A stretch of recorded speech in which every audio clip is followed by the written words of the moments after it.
აი მაგალითად ერთ სოფელში ვიყავი მე. დიახ. გორის რაიონი არა, მეზობელი რაიონია. პურვალიზე ვიყავი.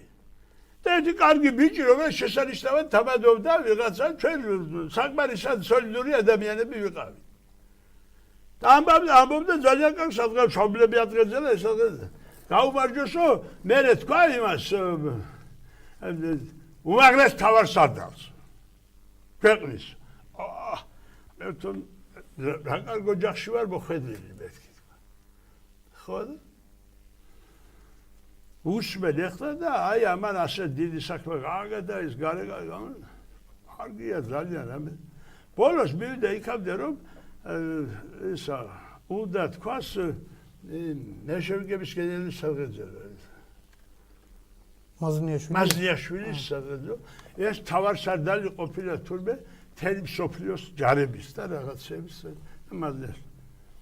ნუ გადავყლაპე ახლა ერთი კარგი ჯანდაბას იყოს ეს. მე ძალიან ქართველი პატრიოტების სადღეძე.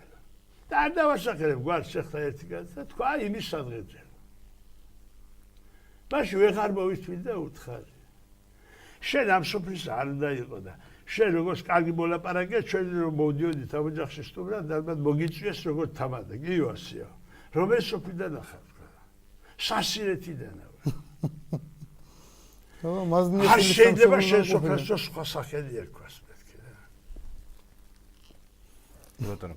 ხო და აი მარო მაყაშვილი თქვათ მარო მაყაშვილის მეტი თუ აღებიერი არ ავყასო სტალინი შეეცვალო სტალინი ხო მაშინ რა გინდათ გორელებს აქ ან შენ რა გინდა ასე დრამატი ჩამოსხმული კარგი ბიჭი რა აი რამ მოგიყვანა ამ შენობაში რა თუ ამის აწანა შეგიძლია კი ბატონო ნუ მე